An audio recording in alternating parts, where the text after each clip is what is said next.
جب سے وزیر اعظم عمران خان نے اقتدار سنبھالا ہے، انہوں نے اپنی تقاریر اور پالیسی اعلانات کے دوران ان گنت مرتبہ ریاست مدینہ کا حوالہ دیا ہے۔ یوں تو مدینہ کی ریاست کا خواب انتہائی معتبر ہے اور پاکستان میں بسنے والے مسلمانوں اور شاید غیر مسلم آبادی کو بھی انتہائی عزیز ہے، لیکن ریاست مدینہ آخر ہے کیا؟ کسی بھی تاریخی یا مذہبی حوالے کی طرح ریاست مدینہ ایک مبہم تصور ہے، جس کا 21ویں صدی میں نفاذ اگر ناممکن نہیں تو بے حد مشکل ضرور ہے۔ آئیے ریاست مدینہ کے نظام کی اہم ترین خصوصیات کا جائزہ لیتے ہیں۔ نمبر ایک، ریاست مدینہ کا تصور یگانگت، بھائی چارے اور صلح کل پر مبنی ہے۔ نمبر دو، ریاست مدینہ کا تعلق ایک انتہائی اہم دستاویز جس کو میثاق مدینہ کہا جاتا ہے سے منسلک ہے۔ میثاق مدینہ نے مسلم اور غیر مسلم خصوصاً یہودی آبادی کے درمیان بقائے باہمی کی بنیاد پر سماجی اور سیاسی تعلقات کو پروان چڑھایا۔ نمبر تین، اس میں معاشی مساوات اور وسائل کی منصفانہ تقسیم کا تصور بھی موجود ہے، جیسا کہ آج سے 1400 سال پہلے انصار مدینہ نے مکہ سے آئے ہوئے مہاجرین کو نہ صرف گلے لگایا بلکہ اپنی جائیداد اور دیگر وسائل میں بھی شریک کیا۔ نمبر چار اور سب سے اہم خصوصیت یہ تھی کہ اس دوران رسول اکرم صلی اللہ علیہ وآلہ وسلم اور ان کے ساتھیوں نے اپنے مخالفین کے خلاف کسی بھی جارحانہ کارروائی سے گریز کیا۔ آئیے اب آج کی ریاست مدینہ کا جائزہ لیتے ہیں۔ محض تقاریر اور دل فریب نعروں سے ریاست مدینہ معرض وجود میں نہیں آ سکتی۔ پاکستان میں بسنے والی مذہبی اقلیتیں آج بھی قسم پرسی اور قانونی طور پر امتیازی سلوک کا شکار ہیں۔ پچھلے 16 مہینوں میں قانونی سطح پر ایسی کوئی خاطر خواہ پیش رفت نہیں ہوئی جس کو دیکھتے ہوئے کہا جا سکے کہ وزیر اعظم عمران خان نے اقلیتوں کے تحفظ کے لیے کوئی ٹھوس اقدام اٹھایا ہے۔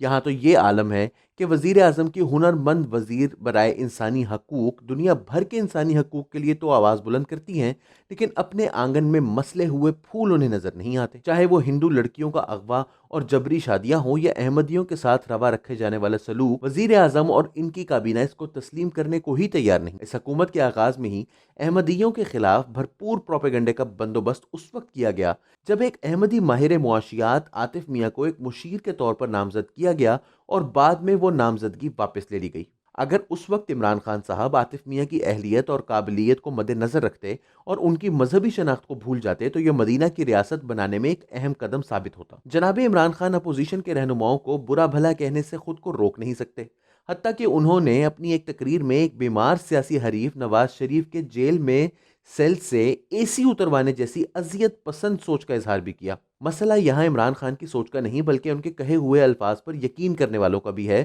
کیونکہ پاکستان میں اس وقت ایک بڑی تعداد میں ایسے لوگ موجود ہیں جو اذیت پسندی اور بغیر عدالتی چارہ جوئی کے اپنے سیاسی حریفوں کو مستقل جیل میں بند رکھنے کو انصاف کہتے ہیں۔ انصاف کی ایسی تشریح اور تعبیر یقیناً ریاست مدینہ کے تصور سے متصادم ہے، بلکہ نعوذ باللہ اس طرح کی سیاسی روش کو حضرت صلی اللہ علیہ وآلہ وسلم کی پاک ذات سے جوڑنا بھی کش فہمی کے زمرے میں آتا ہے۔ 2020 کی ریاست مدینہ پچھلے 16 ماہ سے کسی بھی قومی مسئلے پر اتفاق رائے نہیں پیدا کر سکی، چاہے وہ ٹیکسوں کی وصولی کا نظام ہو یا سول سروس میں اصلاحات، یہاں تک کہ چیف الیکشن کمشنر جیسی روٹین تقرری پر بھی اتفاق پیدا نہ ہو سکا۔ اس کو ریاست مدینہ کیسے گردانا جا سکتا ہے؟ اور تو اور وزیر اعظم صاحب پارلیمان میں اپوزیشن کے لیڈر سے ہاتھ ملانا بھی گوارا نہیں کرتے۔ اگر وہ واقعتاً ریاست مدینہ کے اتنے معترف ہیں تو ان کو وہ زمانہ بھی یاد کرنا چاہیے جب ہمارے پیارے نبی صلی اللہ علیہ وآلہ وسلم نے اپنے تمام دشمنوں کو معاف کر دیا تھا۔ اب آئیے معاشی مساوات کی طرف۔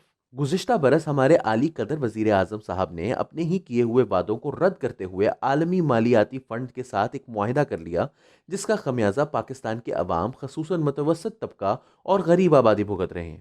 یاد رہے کہ بالواسطہ ٹیکس جن کی بھرمار نے پاکستانیوں کی زندگی اجیرن کر رکھی ہے وہ ہمیشہ امراء کے حق میں ہوتے ہیں، کیونکہ ان کی ادائیگی سے اشرافیہ کو کوئی فرق نہیں پڑتا۔ یہاں تو ایسا آرڈیننس بھی لایا گیا جس میں بڑے بڑے سرمایہ داروں کو 300 ارب کے ٹیکس کی چھوٹ دی جا رہی تھی، اور آج بھی پاکستان کے سب سے بڑے لینڈ مافیا کے خلاف کوئی کارروائی عمل میں نہیں لائی جا رہی۔ حال ہی میں مرتب کردہ نیب کے قانون میں ترامیم کا ہدف بھی کاروباری طبقے کو مزید رعایات فراہم کرنا ہے، اور اس کا اعلان تو خود وزیر اعظم صاحب نے بڑے تمطراق کے ساتھ کیا ہے۔ وزیر اعظم کی نیت پر شک کرنا تو نامناسب ہوگا، کیونکہ ان کا انداز تخاطب انتہائی مخلصانہ دکھتا ہے، لیکن کیا ان کو اتنے بڑے دعوے کرنا زیب دیتا ہے جبکہ ان کا عمل اور ان کی حکمرانی ایسے تمام دعووں کی نفی کرتے ہیں؟ اگر تو ان دعووں اور وعدوں کا مقصد سیاست چمکانا اور خود کو دیگر سیاست دانوں سے برتر ثابت کرنا ہے تو یہ بھی مذہبی حوالوں کا نامناسب استعمال ہے۔ شاید چند لوگ ان نعروں سے بہل جائیں، لیکن پھر عمران خان کے حریف بھی ان کے خلاف مذہب کا ہی سہارا لیں گے اور یوں پاکستان میں مذہب